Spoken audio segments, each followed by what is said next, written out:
Саламатсыздар ма?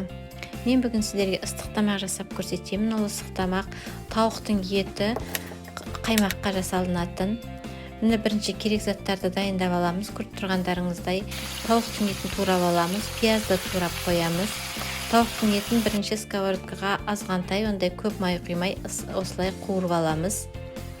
Көріп тұрғандарыңыздай астын қатты бәсеңсітпейсіңдер, орташадан жоғары болып тұру керек.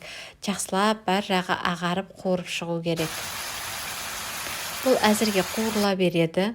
Бұл әзірге қуырыла бергенше екінші сковородкаға алып пиязымызды қуырамыз. Майды оғанда көп құймаймыз.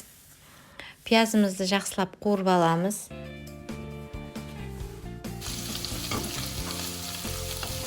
Қуырған пияздың үстіне 1-2 қасық, ас қасық ұн саламыз. Ұн салып, оны да жақсылап қуырамыз.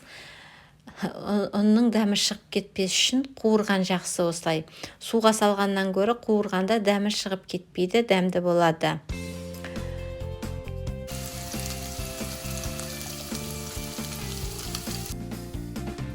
Енді етіміздің үстіне приправа карри саламыз. Приправа карри маған ұнайды, салмасаңыз да болады. Өзіңізге керекті дәмдеуішті қосуларыңызға болады, қоспасаңыздар да болады.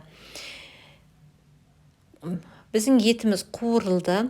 Енді мына қуырылып жатырған пияз бен ұнның үстіне суды құямыз.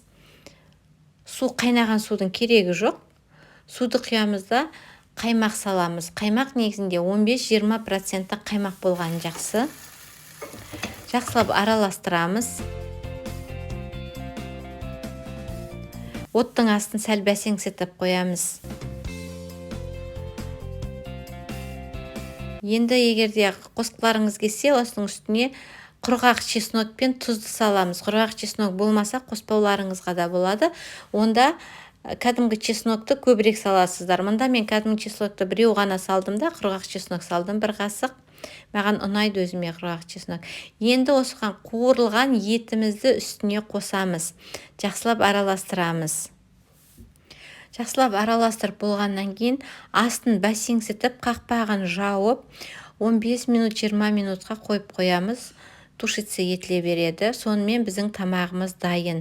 Көп уақыт алмайды және өте дәмді. Гарнирге вермишель, спагетти және пюре жасауларыңызға болады. Олар өздеріңіздің ыңғайларыңызға қандай нені жақсы көретіндеріңізге байланысты.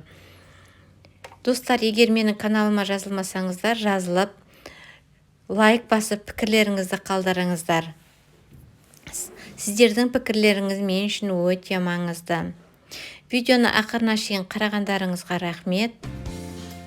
Сіздермен болған үміткен.